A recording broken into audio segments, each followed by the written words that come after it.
I am the head. Let's start again. Hi everyone, welcome to today's webinar. My name is Claire Appleby and I am the head of theatre buildings at Theatres Trust. I'd like to welcome you all to today's webinar, which invites 4 regional theatres to share what resilience means to them and their relationship with their local community. First, a little bit about Theatres Trust. We are the national advisory and advocacy body for theatres across the UK. We were established by an Act of Parliament in 1976 to protect and support all theatres in the UK, and that's theatres regardless of capacity, operational model, or the building's heritage status. We champion the future of live performance and support theatre owners and operators to develop best practice in building, design and management. So how do we do this? We provide impartial advice that draws on the in-house expertise of our sector support team, as well as from a pool of experts. We have grant-giving schemes that support theatres to be more inclusive, sustainable, and fit for modern audiences and performances. We advocate for the sector, representing the interests of the theatre sector to local and national government, and we deliver capacity building programmes such as this one to support theatres. This webinar is the final in a series for the Resilient Theatres, Resilient Communities programme, which is a 3-year pilot programme aimed to help theatres at risk build their capacity. The programme launched in autumn 2022 and ends in spring next year. It's funded by the National Lottery Heritage Fund, Pilgrim Trust and Swire Charitable Trust, and with a massive thanks to all of our funders for their support. If you've missed any of the webinars from this programme, recordings can be viewed on our website, and previous webinars have included topics such as governance, maintenance, individual giving and fundraising.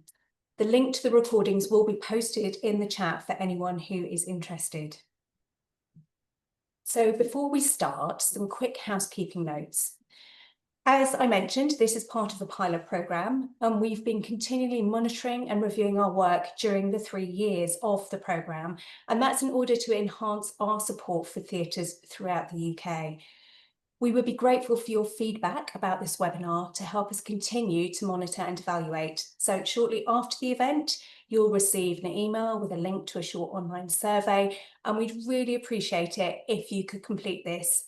Just to emphasise, it really does help us when looking towards or planning any future programmes and events. So thank you all in advance for completing the survey. Please can I ask you all to turn off your video and microphones during the event, and we do request that you keep these settings for the duration of the event so that everybody can hear our speakers clearly and without interruption.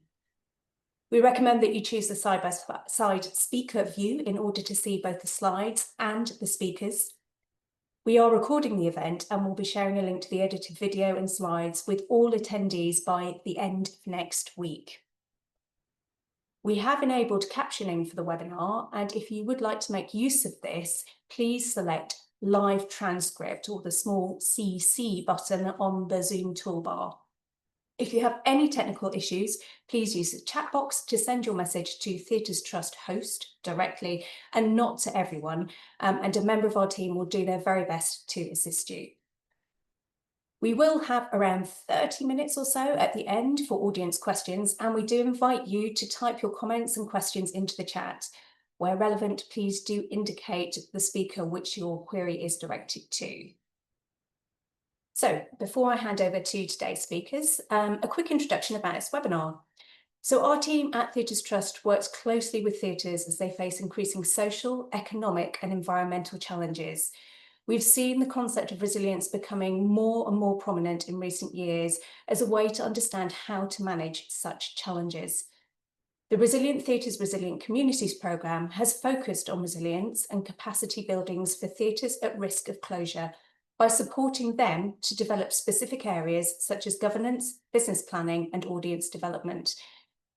But we also know that a creative, thriving, diverse and energised theatre, arts and cultural sector requires positive and strong connections with local communities. So for this, our final webinar of the Resilient Theatres, Resilient Communities programme, we put out a call for speakers, for theatres to share their insights into resilience and community engagement and how this has helped shape how their theatre has been developed run or managed.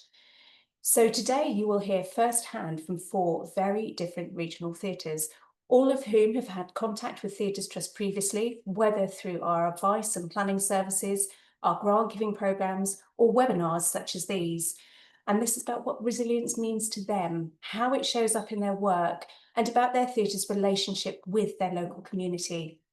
You'll hear how they've developed organisational resilience and leadership and management approaches for the benefit of their theatres. So let me introduce the first talk, which is by Alex Youngs of the Gorleston Pavilion Trust, which operates Gorleston Pavilion, an impressive late Victorian Grade 2 listed seaside pavilion in Norfolk. The Trust took over operation of the theatre in February last year, although the Trust and Alex have been involved in the pavilion for many, many years prior to this. Alex is now the Chief Executive, during which time he's focused on guiding the theatre through essential changes to ensure its survival. So over to you, Alex. Thanks very much, Claire, and thank you everyone for having me. It's lovely to be here. So yeah, my name's Alex. I'm the Chief Executive of the Gorleston Pavilion Trust. We own the lease of the Gorleston Pavilion Theatre on the east coast of Norfolk. The pavilion is a 125-year-old next year Edwardian theatre. We've got a lovely photo of it here, right on the coast. Sits right on the seafront. And I think, like many venues across the UK, it's had to really fight to stay relevant and solvent. So today I wanted to share how we've been rebuilding the pavilion since taking it over last year, not just physically, but also organisationally as well. Talking about what resilience looks like for us in practice for an unsubsidised seaside theatre trying to survive in 2025. So next slide, please. Having a look at where we started. When we took on the pavilion, I guess it was at the end of what you might call its golden era. So it'd been privately owned and run for decades, a real labour of love, but certainly two people's show, and those two people were the two that held the lease. The building was and still is tired, the system's very informal, and there was no real clear plan for what came next, especially with our audiences, which were in part in a decline. The theatre sat in a very coastal economy, defined by very seasonal highs and lows, relies entirely on ticket sales and hires to survive. There was only one permanent member of staff beyond the two owners, about 15 casuals who helped front of house and run the bar, and a lot of goodwill behind that as well to keep those doors open. But most importantly, it's very well loved locally, but didn't have that clear sense of purpose or direction. People weren't quite sure whether it was a producing theatre or a community space, or really just maybe starting to become a bit of a nostalgic relic of the past. So what was the turning point? So the real turning point came with the passing of the previous one of the previous leaseholders. So our trust, which we'd set up back in 2010 to do some fundraising for repairs of the building, we'd always been positioned to take on the lease if that moment ever came. But it still really arrived with a weight of responsibility, that responsibility of needing to keep the lights on, honouring the building's legacy and securing its future for our community. We were also really still feeling the effects of COVID. Audience habits changed. Confidence was still fragile, although particularly for us, there was a real sense of people wanting to come back through the doors, which was good. So whilst it was a moment of loss, it was also the start of a new era, one that took well over a year for us to put into action. And we recognised that long-term resilience would only really be possible through charitable stewardship and a more sustainable model for funding. So we started off a review process. If we just go to the next slide, please. And once that dust had settled on the takeover, we didn't want to rush into any change. So we started by trying to really understand exactly what it was that we had inherited. So we carried out a full operational, financial and artistic review during our first 18 months. So that meant looking at the programming, the staffing, the governance, finances, the building itself, and more importantly, how we engaged with our community. We needed to know what was and wasn't working, and where we were most at risk. And we faced some really heavy operational challenges right at the start, including some emergency and very costly roof repairs, small team burnout, and staff sensitivities to change as well. So we knew that we had to move very cautiously through all of these things. Overall, this review process gave us a really, really clear picture of the theatre's strengths and its weaknesses, and it kind of started to give us a bit of a plan of what needed to happen to stabilize the organization, and then start rebuilding that properly for the years ahead. So moving into what we found during that review, when we started looking really closely, we found a lot of points of fragility everywhere. Operationally, the place ran on goodwill and habit more than good systems. Things were getting done, but not in ways that would last, and certainly not in ways that were sustainable. The building itself had a real backlog of maintenance that far outweighed anything that we could realistically afford with just bums on seats. So every kind of new leak or fault in the building put real pressure on everything else. The programming had lost momentum. It was still going, but it wasn't really connecting too deeply with our community or bringing in new audiences. And it was kind of a bit of a copy and paste year on year in terms of what we were putting on. Financially, we were and still are at the mercy of the seasons. At the start, one bad month could really undo a good quarter. And with costs rising as they are, that volatility became a real threat to survival. The team was stretched incredibly thin, trying to hold all of that together without any clear structure or enough support for them to be able to do what they needed to do. And there was no space really for innovation or even really for rest to avoid burnout. So that all added up to fragility. The pavilion was still standing physically and operationally, but it wasn't resilient. And that's what we needed to change. So once we understood the scale of what we'd inherited, we started rebuilding quietly but systematically. We tackled some urgent building works and improvements that we needed to do straight off the bat. But then the first step was to create a proper structure and accountability within the team. So we cautiously went from one permanent staff member to 7, where we felt we could, supported by those 15 casuals, and wonderfully now 40 registered volunteers on our books who have come forward to help us out to run the place. So just that alone really changed the rhythm of how the place operated. We knew we wanted consistency in how we operated, so we also moved to a 7-day-a-week box office. So it meant that there were always members of staff here, which meant we could open a community hub for people to come in and just start using the building. We rebuilt all of our systems from ground up, formalized the governance, brought in proper financial planning, and introduced clear reporting, none of which is glamorous work, but it meant that people could actually finally see in front of them what was happening and start to then plan ahead. We also then rebalanced our programming so that commercial shows could start to subsidize the community work that we were doing and the educational work instead of competing with it. We also launched our own program of internal productions, taking over the in-house pantomime the external pantomime and summer season, and introducing a new autumn musical as well. So all of those things really gave us purpose and stability. Just as importantly, we started to work on our relationships as well with staff, suppliers, and our local community. So by being transparent about where we were and where we were going. With our staff, we introduced the basics of formal one-to-ones, proper holiday structures, pay reviews, and most importantly, autonomy for purchasing and decision-making, all of which boosted that morale and well-being within the team as well. We also introduced regular staff meetings and updates on what we were doing as a trust and a theatre board, really improving that communication directly with everyone and involving them in feedback sessions so they could input as well into those plans.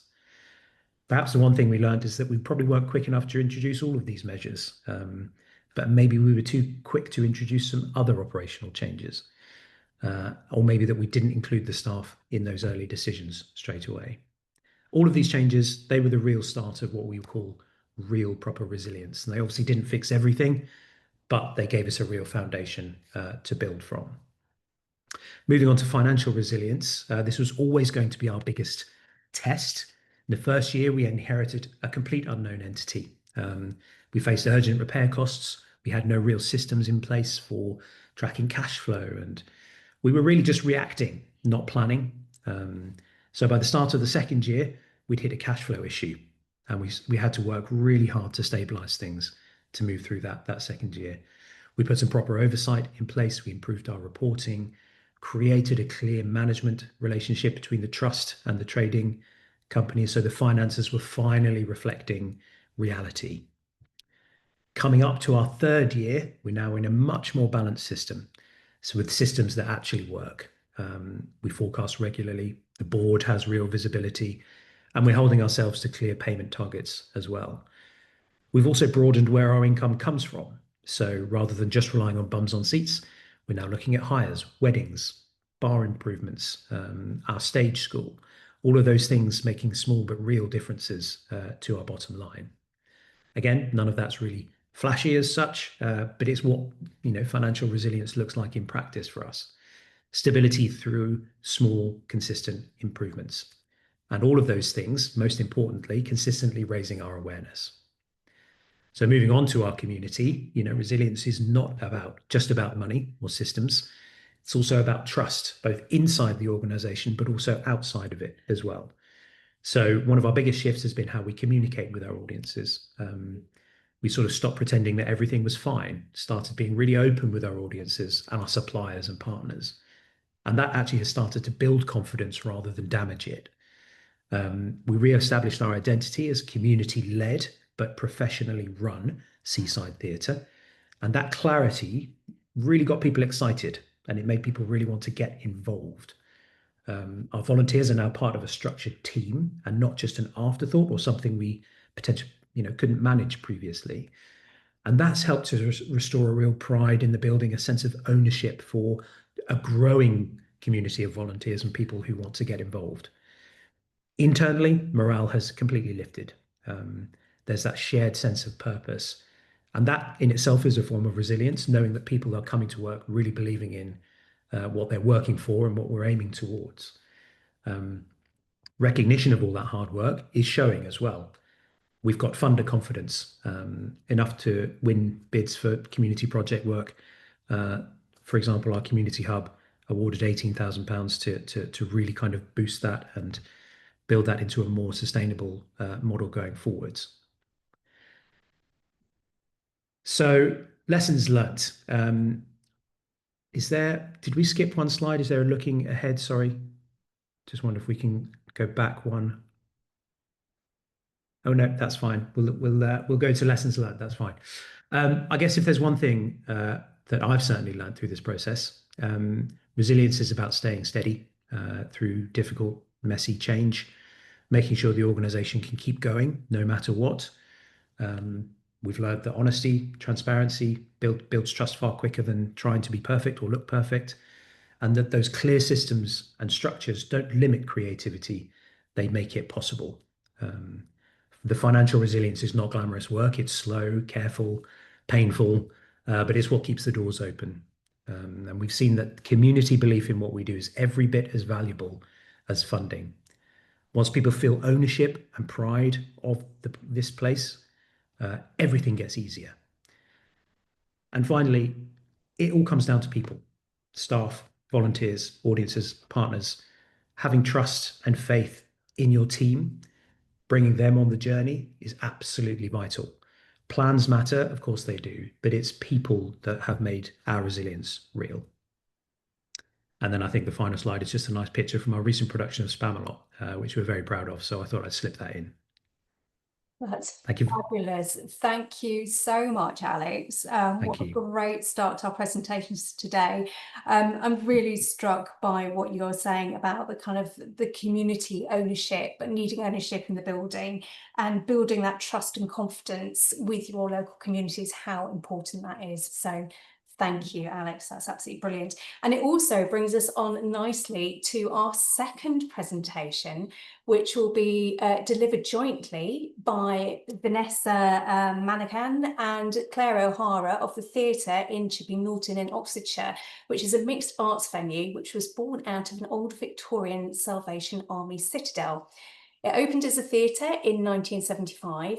The theatre has since expanded and now includes a bar, gallery, offices and rehearsal room, all in adjoining buildings. It's a rural venue and a producing theatre, but also hosts an extensive community and education programme, engaging with thousands of people each year. Vanessa leads the Take Part department at the theatre, which oversees this vast programme of activities and engages with so many different community groups. And Claire is the theatre's mental health and community projects manager and launched the theatre's community programme of targeted support in 2020, which is now a significant and thriving arm of the theatre's Take Part programme. So I'll hand over to you, Vanessa and Claire, to tell us more.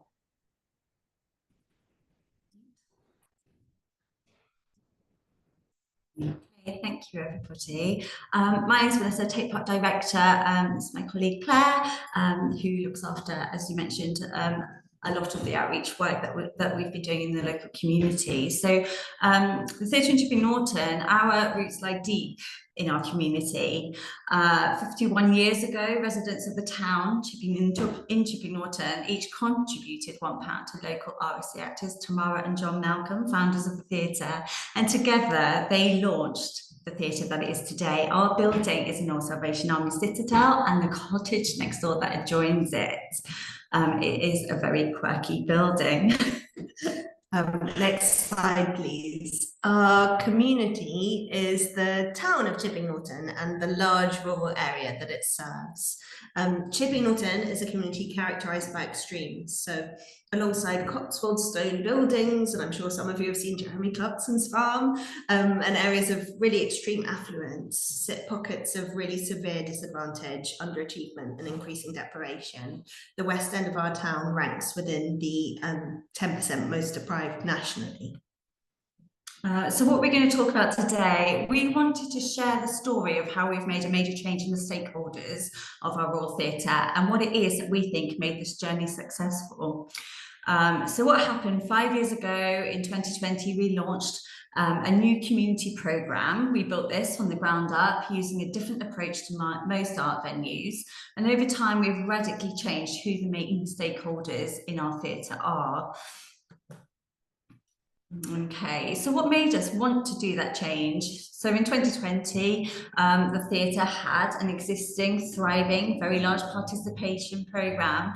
But before that, our Take Part programme ran 20 weekly participation groups, as well as holiday programmes. The spaces of our building were bustling with community participation. And we saw firsthand the impact it was having. And yet, in spite of a small existing bursary scheme, there was a large cohort within our community who had never set foot in our building. We knew some of the barriers that prevented engagement with the arts, being financial, cultural, geographic, and we had always known that we wanted to include those who weren't currently getting involved. However, it took the pandemic of 2020 to start us on a real journey of change. Suddenly, this work we had always wanted to do, but never quite understood where the theatre fitted in, it came to the very forefront. We were jettisoned into a new way of thinking about how we showed up for our community. Coming out of the first lockdown, we didn't want to just welcome a few extra bursary participants. We were ready to really overhaul who we felt or who should feel at home at the theatre. Okay, so we've called this slide Holding Our Nerve. This is because to bring about real change, we needed a new programme, new team members, and new ways of working in the community. This brought with it a number of risks, financial, artistic, to the existing relationships we held and our current ways of working. Our board and senior leadership team put some real key risk mitigations in place. But these mitigations needed to be balanced by real faith in the work and a real desire for change. So firstly, to get the ball rolling, we agreed that we initially expected the expenditure to be higher than income and that the theatre would need to use reserves to launch the programme. As we wanted to continue to serve the needs of our community, we gave total free rein to build the programme to the person appointed, with full backing from the board and SLT to any changes that needed to be run in. By taking a needs-first approach, we held our nerve on the question of where is the art, and why is the theatre doing this, always holding fast that this was going to be a long-term, multi-step change to our ways of working. Thank you. Can I go back to that hierarchy of needs slide, please? Sorry, I think I've changed the order, sorry. So we mentioned needs first, Vanessa mentioned needs first there. So what is this? So when deciding how to approach the community participation programme, I think this is where we took what's perhaps a bit of an unusual approach in the world of theatre. So rather than thinking where theatre and participation in performing arts could impact the community, we decided to look around the community, learn the major needs and build relationships first by helping to meet those needs. So why did we do this? So in the hierarchy of needs, artistic expression is right up at the top. And we wanted to work with families where other needs had to come first. So we wanted long-term relationships and major change. We didn't want one-off engagements, but relationships that would last for generations. And that meant being a part of building that pyramid from the ground up and not just balancing our brick on the top. So what could we offer and how could we be a part of meeting those needs that would allow people to build a relationship with us? First of all, we needed to know what the major needs are within our local community. So we met and we joined up with many charities, schools, statutory organisations, all the people that are working closely with cohorts who are facing multiple challenges in our community. We met with our peers, we interacted, we learned much more about the needs and about the existing offering. So in our rural location, there's quite a distinctive geographic area who can access the town. And we discovered that all those partners that were supporting this area, there was no one place where they were all getting together, meeting up and sharing about the community's needs. So in response to this, we launched a programme called Chippy Creative Partners, which brings everyone together to share our biggest areas of concern. And we try to generate creative responses to those. So after that, next slide, please. The next step was responding to that need. So in response to calls, I'm sorry, it's the one after that, thank you. In response to calls for help from the food bank and the larder, we instigated a free school meals programme. So over the years, this has progressed. So we started buttering sandwiches in the foyer, and we had a team of volunteers buttering sandwiches. And then we went to doing weekly shops and so on and so on. And now we give out food vouchers. And 5 years on from the launch of that programme, we support 170 children every week of the holidays. And as a result, that group and the families around them are the most regular users of our building. So our free school meal families feel totally confident and comfortable in their ownership of the space. They know all the staff, and we had a really strong foundation on which to build.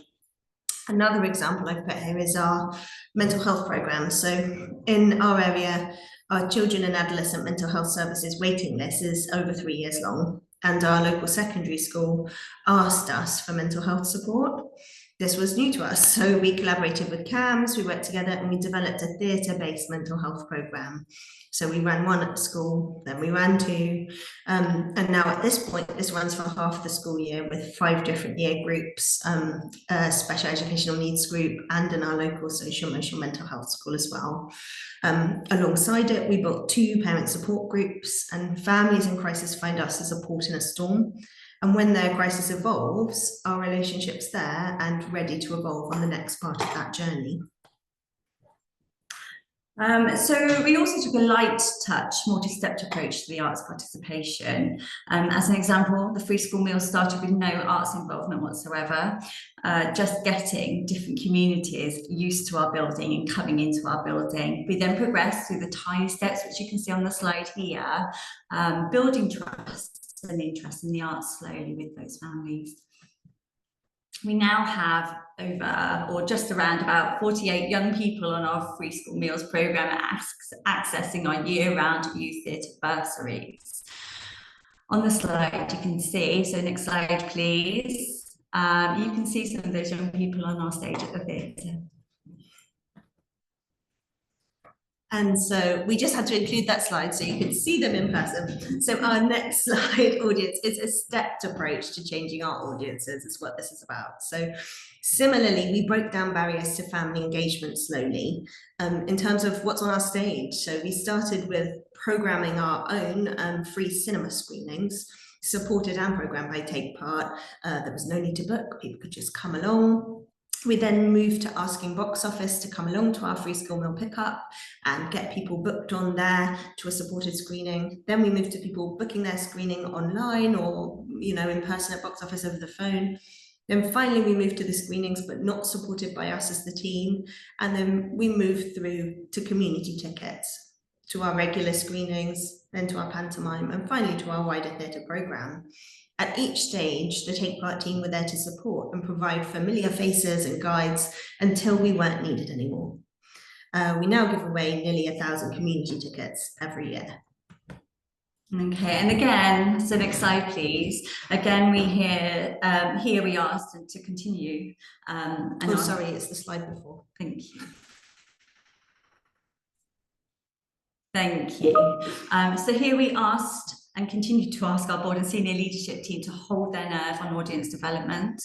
In contrast to many other schemes of this kind, our community ticket scheme willfully does not exist with the core of moving people on into paying audience members.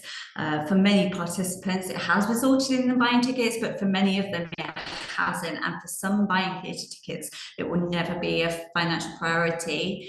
We acknowledge the reality of the society in which we live in. We can't fix that economic block at the bottom of their pyramid, but what we can do is remove the need for it by committing to a long-term, regular, free community tickets programme that will give families access to the theatre regardless of finances. These changes helps to build audiences. Audience development does not just mean paying audiences, but everyone who values and loves the theatre. And another area where our approach is perhaps unusual is that when we work with one person, we work hard to get their whole family and everyone around them involved. So for us, our rural community only really works when we can be together. So this approach recognises that need. So where a young person, I think I spoke about, joins us for a mental health group at school, we launched a parent mental health group, we launched a SEND parent group and invited parents and carers to join us for that. They're working with our local artists to create an exhibition of work for our gallery. For young people on our free school meals programme or accessing bursaries, we invite the family around them to also be supported. All our free school meal events have free tea, coffee, hot chocolate for adults, mince pies at Christmas, that kind of thing. When an adult with a learning disability attends a local day centre or lives in supported accommodation and joins us for a programme, we get to know their peers who live alongside them, their support workers, their chosen families and their biological families, and we invite them all to join us. We know the wider families and their stories, and a lot of the rural families, so working with social workers, making referrals to get people beds, washing machines, referring adults to mental health services or family support, finding respite for carers in need. And that's why our current focus is on isolated adults, particularly older adults. Family, chosen family and community lies at the heart of all of our work and getting people involved in this.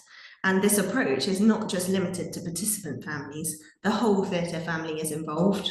So at every craft workshop, our marketing and admin team are there supporting. Our Santa at Christmas has been played variously by our tech manager, our fundraiser, twice now by the chair of our board. Our box office and front of house team have got to know the families in our community programme really well over the years. So as a result of this ongoing work, we have radically changed the stakeholders of our small theatre, not just our participants, but behind the scenes. Many community members and participants are involved in helping with the programme, for example, loading up their car boots alongside us at Aldi and driving food back to the theatre to pack for families, running an Avon sale for the theatre's fundraising to help fundraise for us. One parent even leads our SEN parent support group. We run mental health and anti-bullying and other groups in dozens at local schools in response to this need. And we work in care homes, in youth groups, in playgrounds of our social housing estates. We take children to the local Lido and run play days and activities in our local estate and playground. all the time making relationships. All of us, from the chair of the board to the staff team to our brilliant volunteer ushers, and in turn, our audiences, participants and staff team, our funders and those who care about the theatre, our work and our building have radically changed. Not just what we do, but who we are. And by welcoming whole families, we hope this change will last for generations. And by holding our nerve on the artistic front, now a few years in, we've started to see a real impact on the work on our stages as well. So I think a pinnacle of this came last year when we had two very big community plays, Lark Rise and Barn Dance. And here members of our community acted in a full professional production alongside professional actors on our stage for the first time in over a decade. And it was just absolutely brilliant to see. We had members of our local traveller community acting alongside a young person from our mental health programme, alongside an older adult from our elders programme, alongside a young autistic man we were supporting, alongside our professional actors, a local female Morris troupe, and so on. These plays were local stories, and the richness of their telling could not have been achieved without this blend of old local families, new community members, and our brilliant transient professional storytellers. Each person had something totally unique and absolutely invaluable to bring to the stage, and the result was quite a rare form of magic in our theatre. This has all been years in the making, and has genuinely changed everyone's role at the theatre and the role of the theatre within the community in a lasting way. It's a bold approach, as a lot of what we have done is not directly related to the arts to begin with. However, we are now. As we are now, we could never have reached this without it being in such an unusual journey. We are now trusted local community members. People approach us with their needs. Community members who never thought of setting foot in the theatre stop by to tell us something or to bring a friend in, as if the building just belongs to them. We are so proud to have changed the life of our theatre. And we are very happy to, for anyone interested in making the same journey as us, if we can offer any support and any help for, for anyone who wants to also need help holding their nerve along the way.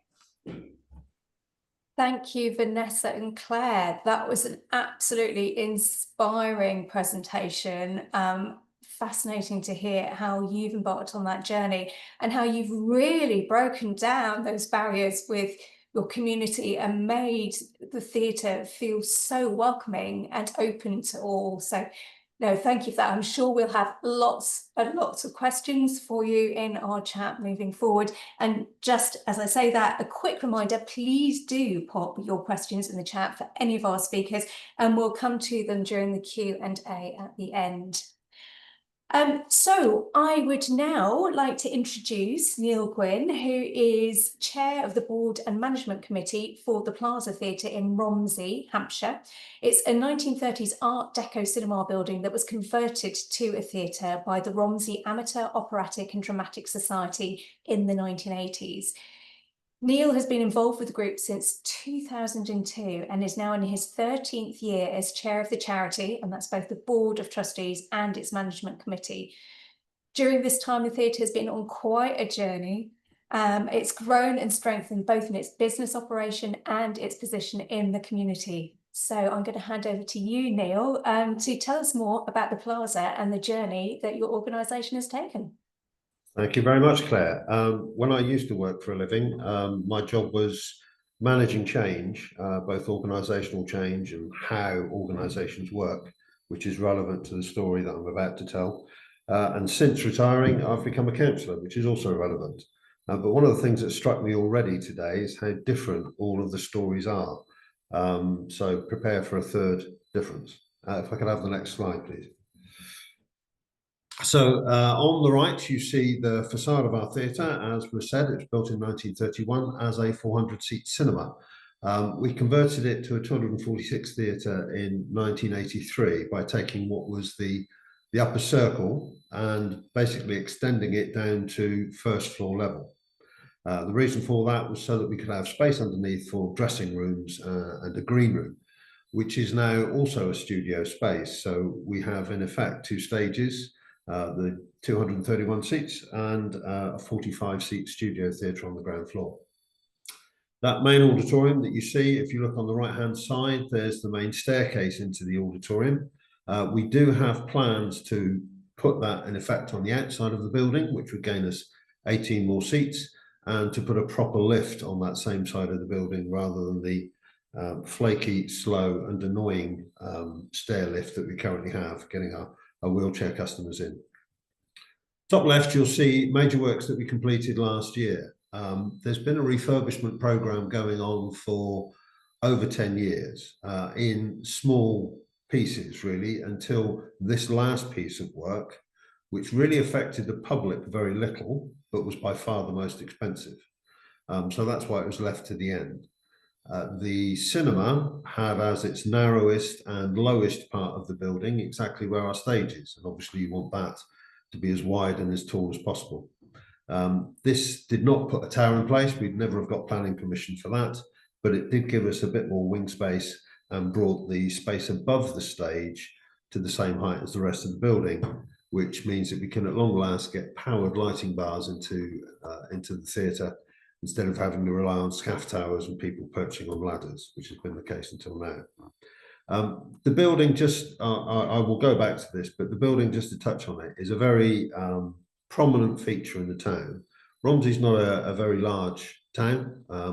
It's now up to about an 18,000 population, but for most of the lifetime of this theatre, it's been below 15,000.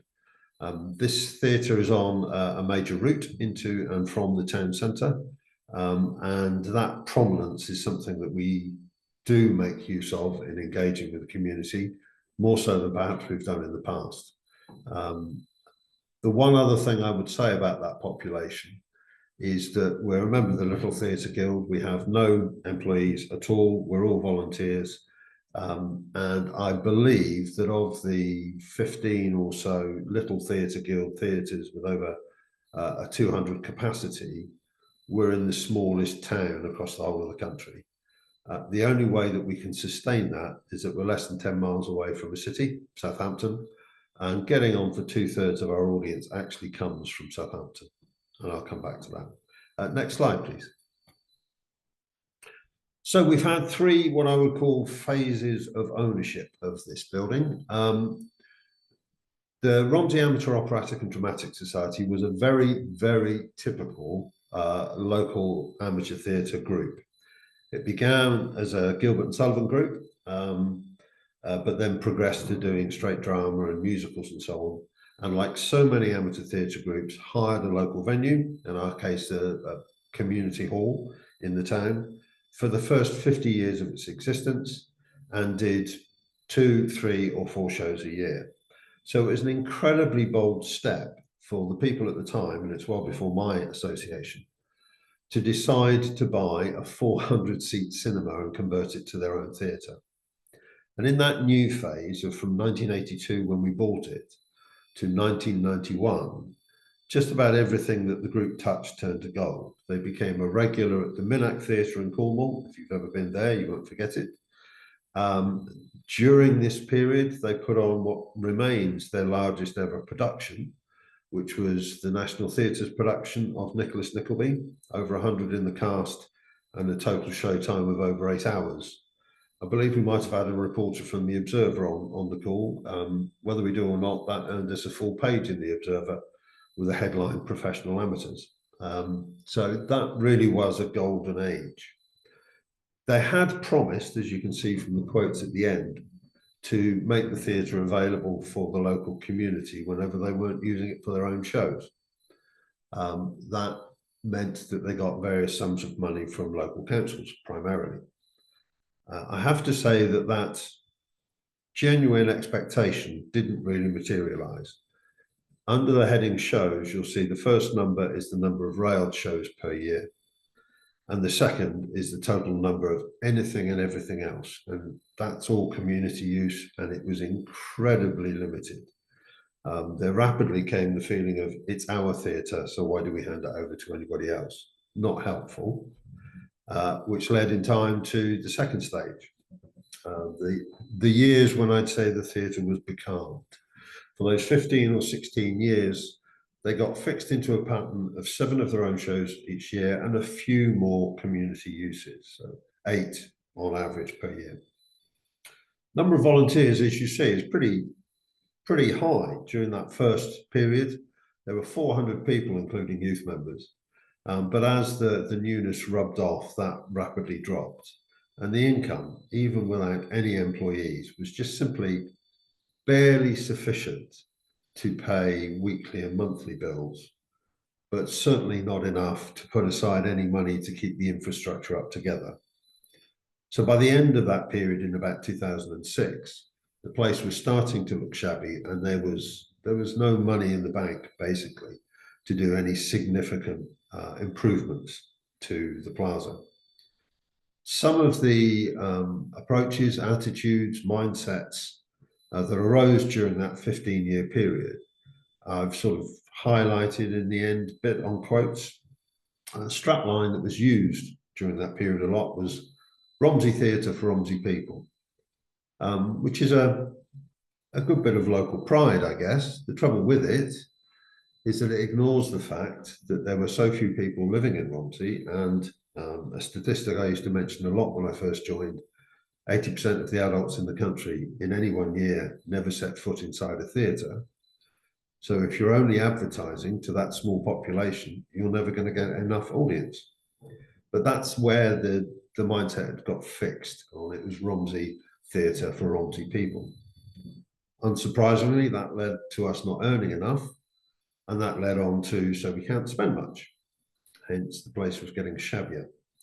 And in fact, the year before I joined, one of my predecessors as chair of the society stood up at an AGM and declared that it was both technically and physically impossible to ever do more than 7 railed shows a year. Now, clearly, from what's happened subsequent to that, that was simply not true, but it reflected how many people in the society felt at that time, because they had started off with a golden age and then continued it with a pretty stable period of time when every single year they did the same number of shows. I joined in 2002. By the start of what I've called the growth phase, I'd started to become heavily involved in the theatre. All of our positions are volunteers, so the board of trustees is actually exactly the same as the management committee. We're all from the membership, voted in annually or not, as the case may be. And there's a very good rule within the society that after 5 consecutive years as a member of the trustee board or management committee, you have to stand down for at least a year. So although I've been chair for 13 years, there have been 1 and 2 year gaps in that. And in fact, this is my 5th year in a term, so I'll be standing down in the autumn.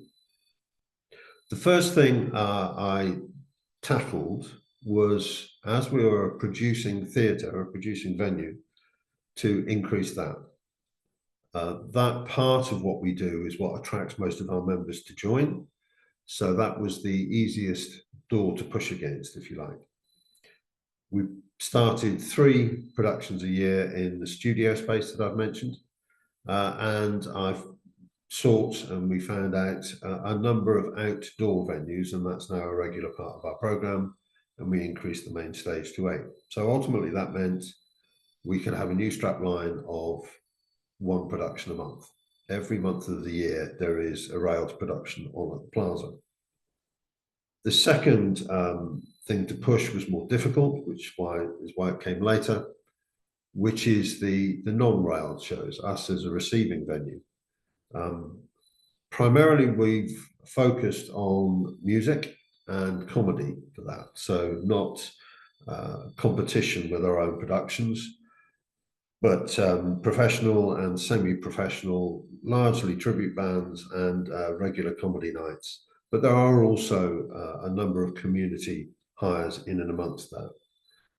They, as a total number of performances, only represent about 20% of the performances we put on in 1 year, but they bring in about 40% of the funds. So they've made a big difference to our income. Volunteer numbers have therefore gone up because we're a busier place. We also introduced an entirely free volunteer role for front of house. The fact that we can run a theatre as busy as this without a single employee, I would encourage all theatres to really consider how much they can use volunteers. Probably you can use them more than you do at the moment, because in and amongst those volunteers are some people who have really strong professional skills. The stagehouse work that we had done last year, the design of that was done by the senior, the lead engineer, in fact, in the refurbishment of Covent Garden Opera House a few years ago. Our current treasurer was finance director for Chichester Festival Theatre before retirement, and indeed for a period of time for the Royal Shakespeare Company. So if you have a lot of volunteers, in and amongst them are people with a lot of skills that you can make use of. Our income, as you can see under the next column, has increased dramatically. And the next three bullets are actually from our business plan. Up until 10 years ago, there was no such thing as a business plan. I worked after retirement as a part-time role in the Mayflower Theatre in Southampton and managed to twist the arm of their CEO to help us develop a business plan. And those three bullets are part of our objectives over time. Next slide, please. The next two slides are really about how we engage the community, and like the story of how the plaza was developed, it's more organic than planned overall, but they've all become very important to us. Before going into them individually, I should point out that we're in something of a fortunate position in that we're in a district council that has two centres of population. In the north is Andover and in the south is Romsey. Andover is slightly larger, but both have a theatre about the same size. The council own Andover Theatre. We are entirely owned by the volunteers who manage it. The theatre in Andover costs the council, and has cost the council for some time, a six-figure sum each year to keep going. And with support from central government money, they're about to spend £23 million on a replacement. We cost that same council nothing. We do therefore use that as leverage to get the council to help us in acquiring grants, mostly from the community infrastructure levy, which is something that's pulled together by any residential developments around your location. That's where we've got most of our grants, but we also self-fund a lot of the work that gets done to the infrastructure. In terms of engaging the community, top left, we do, because we're a producing theatre, we do provide free tickets for preview performances to deserving causes, if you like. That used to start 20 years ago with a high number of retired groups. That's less the case now. We tend to focus more on people using food banks, young families and so on. People who wouldn't normally necessarily put the money aside for a theatre ticket. We try to make sure that they have the opportunity to come in and see some of our shows. Second point down, we do have some meeting rooms in the theatre, and we do try and rent those out at very low cost to local charities. Romsey is very strong on community groups and volunteering and the number of charities that it has, so we try and tap into that. Similarly, the next one down, because we produce 12 shows a year, it's really at virtually zero cost for us to hand out free tickets as raffle prizes to any and all of these groups. It really does help us gain some publicity and some support from the local community. Going up to the top right of the photos, we have a strong youth group, not as strong as the last speakers, I have to say. We haven't focused as much as them on that, but we do 4 workshops a year of various theatre aspects for our youth group. We always have at least 3 of our 12 main programmes involving youth in the cast. Most obviously the pantomime, but also normally the outdoor show and at least one of the main stage shows. And we've got probably 60 to 80 youth members at any one point in time. In addition, at our pantomime, which like most theatres is the biggest single fundraiser for the theatre, We always pick 2 or 3 local charities and run a collection at the end of every performance and donate to them. And finally, both myself and all other trustees, we send stories into the local press, onto social media as much as we can to keep ourselves very visible in the local area. Next slide, please. Other ways in which we keep ourselves visible is an open day every 18 months. We have a need to recruit acting members, technician members, and so on. So open days are very good at keeping those numbers up as the numbers reduce whilst people move away or retire or whatever. We always make a point of using local suppliers and services whenever we do any of the building work or for supplies from the bar, kiosk, whatever, but also make the most of advertising that fact. As I've mentioned, we have relied in terms of grants primarily on grants that are spearheaded by local councils. It's not the council money, it is developers' money, but they're the ones who can decide who gets it. So we do make the most of highlighting our local community links. And that includes building relationships with local councils. I'm on the borough and town council, partly as a result, in fact, largely as a result of being the chair of the theatre. That led to me getting involved in the council. Those of you who are in a borough or district council area will be subject over the next few years to becoming part of a much larger organisation, a unitary council. And I have to say that is probably going to make it more difficult to get money from local councils as the area that they're responsible for geographically becomes larger. We are a part of the local community in terms of at least 2 shows for the mayor, charity fundraising shows for the mayor, one in Romsey Abbey and one in our own theatre. We get involved in the Christmas lights switch on that the mayor is always involved in. And at every one of our shows, we invite the mayor of both Romsey and Test Valley to every show, and indeed our MP, who is one of the deputy speakers in the House of Commons. You may recognise her. They don't always come, but the fact that they get an invite every time tends to mean they listen if we've got something that we're requesting. And that, going back to the outside of the theatre and the fact that it is an iconic building in what's a fairly small market town, even if we don't have the money to spend on other infrastructure items, we've always maintained that building in as attractive a way as we possibly can. As I mentioned that statistic, at any one point in time, in any one year, 80% of the adult population don't set foot inside a theatre. So finding ways in which you are recognised and important to the local population, other than them actually coming in and watching a show, we found to be important. And that probably concludes everything I wanted to say. Thank you very much.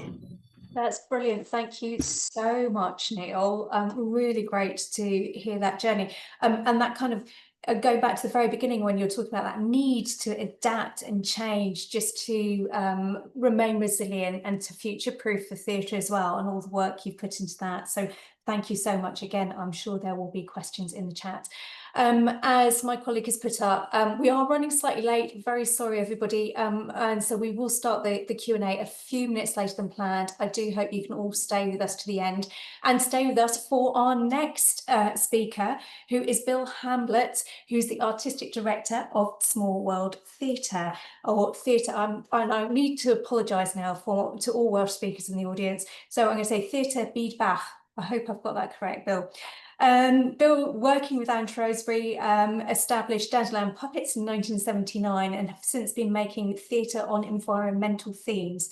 This has included development work in Africa, Asia and the Middle East, which has led to positive behavioural change in communities as well as influencing policy change. The theatre building is an award-winning near-zero carbon theatre, which was built in 2008 and was constructed using materials from renewable or recycled sources. And that includes recycled paper insulation, I believe, and also reclaimed slates. And it's powered from 100% renewable electricity, a reflection of the ethos of the organisation.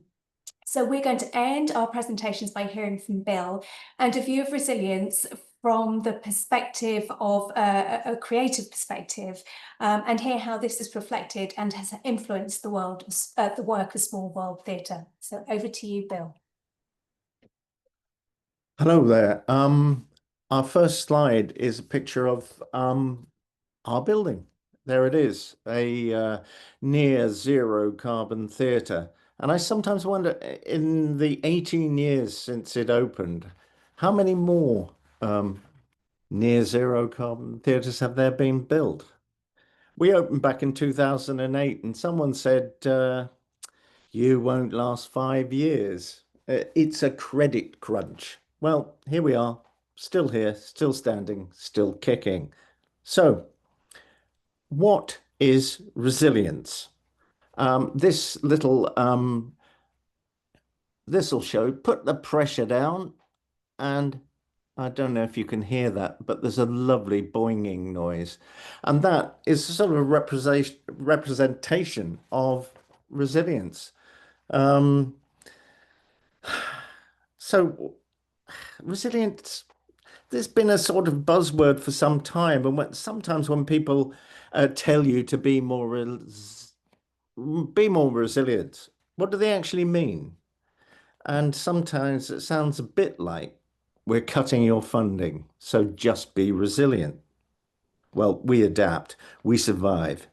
But is resilience just about bouncing back to where we started?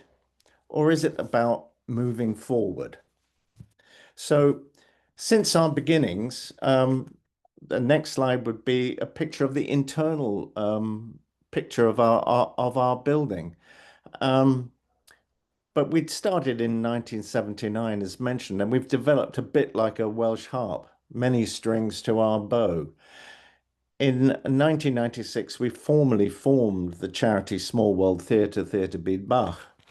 And years later, we built this theatre to be adaptable, a place for experimentation, for performance, for collaboration with our creative community. Our roots in making and performing with puppets has expanded, transformed, and is often redefined. Also, you can't see it here, but it is now rigged for aerial. There's ropes, trapeze, and silks for our aerial school. So over time, we've grown, retracted, and grown again. Careers build and people move on, and we ask ourselves, how do we pass on this on to our next generations? Nobody really wants to hear about the past, but for us, learning from the past helps us to create in the present for the benefit of the future. And this has become our guiding principle, our focus on sustainability. And I feel sustainability is deeply linked to resilience, because resilience isn't just about surviving. It's about sustaining, remaining, being here. And as founders, we know we'll soon need to hand things on. And that means embedding our principles and mission, staying current with policies, keeping up the innovative ideas, and keeping up with practical building maintenance, as was mentioned by Alex in his first speech. You know, very important to do that. And basically, we've got to keep staying current with these policies and innovative ideas, and with the practical maintenance, regrouping after gaps created by COVID. We've had to replace staff, bring in new associate artists and makers. Hey, and that really alters the skill set within the company. And one of our solutions to this succession has been to set up apprenticeships. Our first apprenticeship is already in post, and he's becoming a brilliant addition to our skilled, capable team. Maybe having people on work experience was a toe in the water, if you're thinking about apprentices. And a second apprentice in communications and marketing is still going through the interview process. So our work overseas. I think the next slide is a woman with a baby, and she's being threatened by a man with a stick. Yep, there we go. This image comes from a street performance in Tanzania. After giving birth to 7 children, she's being beaten for suggesting that he wear a condom. The community stops, they watch, they discuss. Resilience, we've encountered it across 4 continents. It's often the global majority that gives us a real perspective on what resilience truly means. And then we are bringing these stories home. Hence our name, Small World Theatre. And of course, it's partly named after Schumacher's Small is Beautiful. So the next slide is of a grasshopper that we made. During COVID, we had to shrink and we had to be resilient. Remember when I'm a Celebrity, Get Me Out of Here? It had to move to be screened in Abergele. Well, the town commissioned 3 huge sculptures and we got the job. So we were working in a bubble. We built them using recycled materials we already had. And then we remember the tyre garages, the tyre places were still open. So old inner tubes and tyres were available.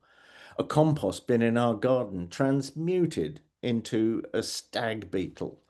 I think that's the next slide, isn't it?